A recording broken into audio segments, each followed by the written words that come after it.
Hello and welcome back to another video of me just saying what's on my mind. And I hope that whatever comes of this video has some positive input, and I hope that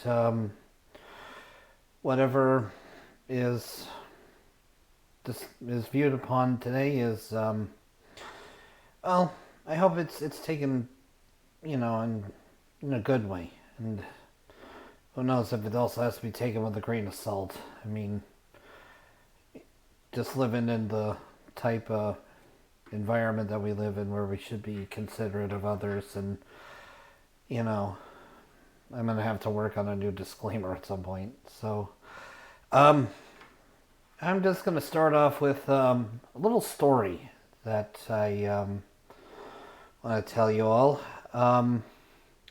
So, when I was graduating high school and in 2005, it shows you how backdated I am.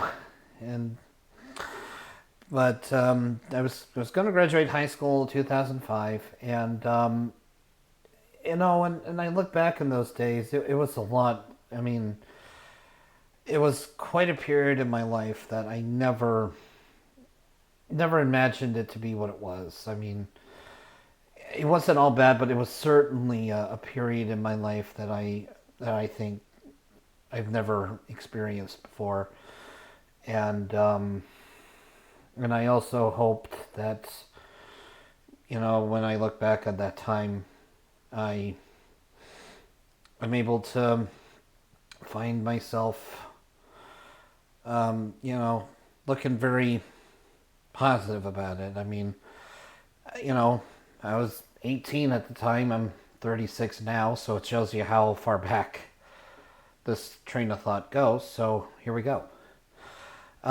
So my senior trip was a, a we got to go to Disneyland of all places, and I'd never been before.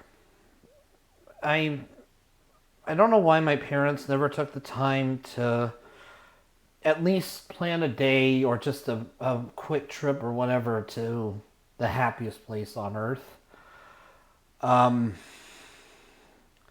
but it just didn't happen that way. And I don't think of it as a necessarily bad experience. In fact, I still have a little memento, if you would, here. Yeah, my little Boba Fett here. Bought him at the spaceport for the Star Wars ride. And that was before Disney became the parent owner of Star Wars. So I guess I could have said I saw it coming, but wasn't thinking much about it at the time. But and it was also a good time. It was the 50th anniversary. I remember fireworks every night. It was just it was you know we were on the same road across the entrance to Disneyland, and it was neat, to go down and to check out this place, and and like I said, never been before, and I I guess I just never had an opportunity or whatever, but here I was, and it was a good time. I really had a lot of fun with it. So I went to Disneyland, and I got to go and see something I never saw before. So and it was also around that time too that I just realized that the kids that I grew up with, although we were so different in many avenues of our lives, many different areas, and where we come from and who we were at that point, or where we knew each other at that point in our lives, we all knew that this is meant something because of what that time was. And I also just think back, and I wasn't really around them as much, and because I went through I had to go through I wouldn't necessarily call it a special needs class, but it was something of its equivalent in another town in the very rural county that I lived in at the time. But here we were, and we all had each other to make the best of it. So, I remembered we went to. There was this one night where we all had our fun and games and everything, and we all were deciding. There's some people that decided that they were going to go to the Rainforest Cafe for a late night dinner. It was like going at 9 o'clock, as I remember, and I remember there was a girl in the group that I'm not gonna say names, but I'm imagining she'll know who this is, and we were walking down the street, and another thing about Star Wars at the time was what we thought was going to be the last movie of what we didn't necessarily call it the Star Wars saga, uh, or the Skywalker saga, like we do now. We There was talk about Revenge of the Sith and how the story would be complete. We knew how Anakin would become Darth Vader, or how it all tied in and how it went from there. And everybody was all talking about wanting to see it in a theater, or like a different theater than we had in our hometown, which it wasn't the best, I grant you, but it wasn't. It was nice that we had what we did, and we went. There was people talking about it. I didn't really say if I wanted to watch it or not at the time. I don't recall, maybe feeling the way I did. But there's this one gal that went so far as to say this amazing thing to me, which is like she never saw Star Wars, which shock, gasp, shock. I mean, you've never liked this movie, or if she left it at that, maybe it would have been maybe it wouldn't have been the story that I'm about to tell. But I remember she also went on about a movie that came out in around the same time as Star Wars did, and so we're going back to the 70s, and she was talking about how they went to the mountain, excuse me, the mountain to talk to the aliens, and this guy's obsession with them, and it's just like, I just remember nobody was making sense of what she was saying, and there was a good size of us, like 12 of us in the group, and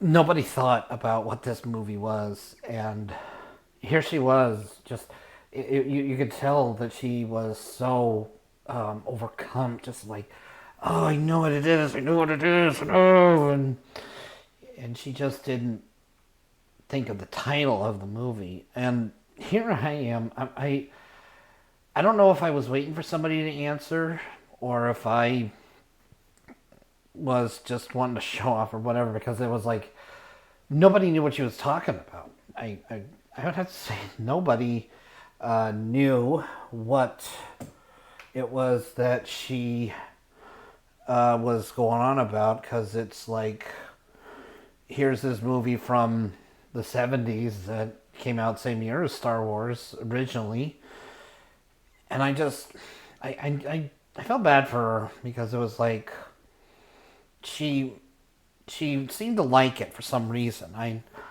and not a lot of people knew about it maybe or whatever, but I just decided, okay, here I go. And she's just still trying to figure out. And I'm like, "Are you talking about Close Encounters of the Third Kind?" And she's like, "Yes, that's it." Yeah, it was just like I was the godsend at the moment because she just like, I mean, she just held on to me, just like, "Oh my God, you knew that," and I'm just like, "Well, yeah, my mom had recently bought a VCR, VHS of it. She, for some reason, didn't get the DVD. I don't know why, but yeah, I knew about it, and it's arguably one of the finest works of George Lucas's best friend, Steven Spielberg, and we all know what kind of a legacy that individual has brought to movies as a whole. But it just felt kind of interesting that of all the people there, let alone the way she kind of went about it, it was so out of left center field. I mean, if she said, like I said, if she just said, "I don't like Star Wars," then that would have been it. It would have been like, okay, sucks to be you, or we have to respect that because she's a very. I don't think I'd go so far as to say that there was like a popular clique or whatever in my high school. I never got that vibe personally, but but she was a well known person, and she was also a very very good drawer, as I remember, and and she just was so amazed that I knew about a movie that you know when the movie comes out the same year as Star Wars, you don't really think about what else there is. I mean, you got Close Encounters, obviously. You got Smokey and the Bandit. You got these other movies that nobody really thinks about. And I'm just the kind of guy that usually when I think about this kind of stuff, it's interesting the way it comes out in conversation, like um,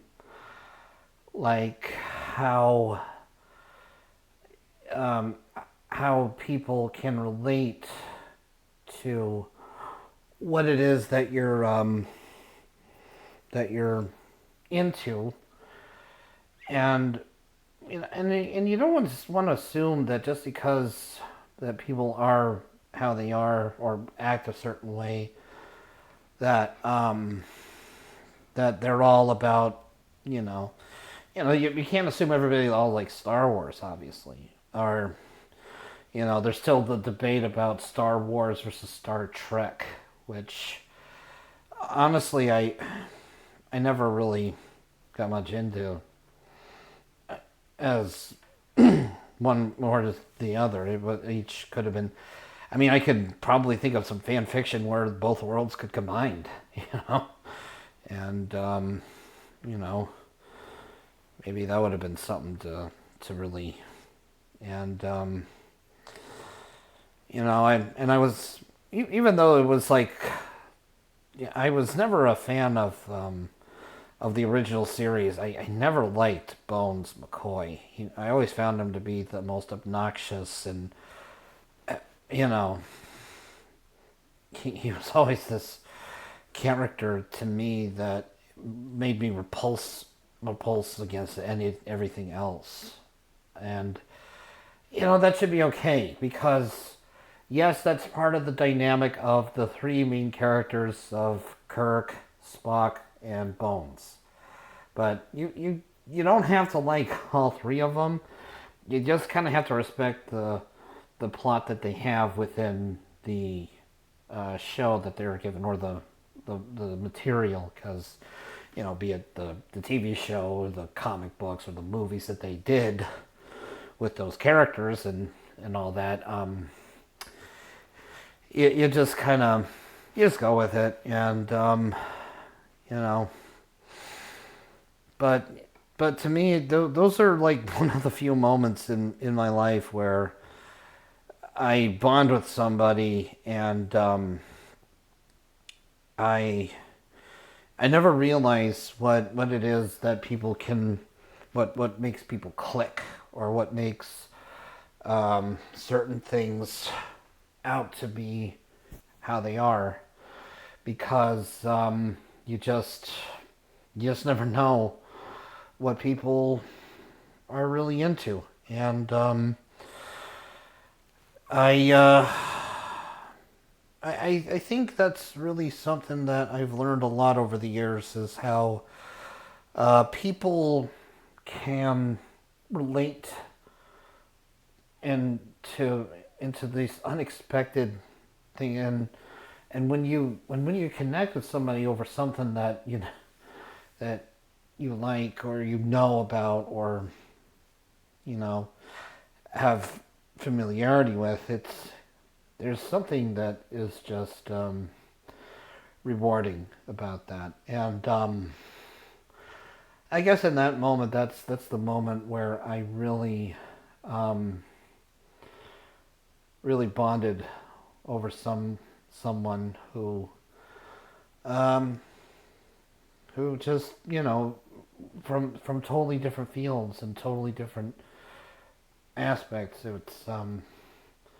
was a very nice feeling. So I thought I'd just throw that out to the world. And yeah, so I guess I'll just leave it at that for now. And you know, if you have any thoughts, I welcome them. I mean, that's what typing comments are for, or reactions or something. So you know, we live in such an age of like and subscribe. Let me know in the comments, all that jazz, and you're welcome to do the same thing with what I do. So, hope you like this content, and I'll be talking to you next time. All right, y'all have a good day. Thank you for your time.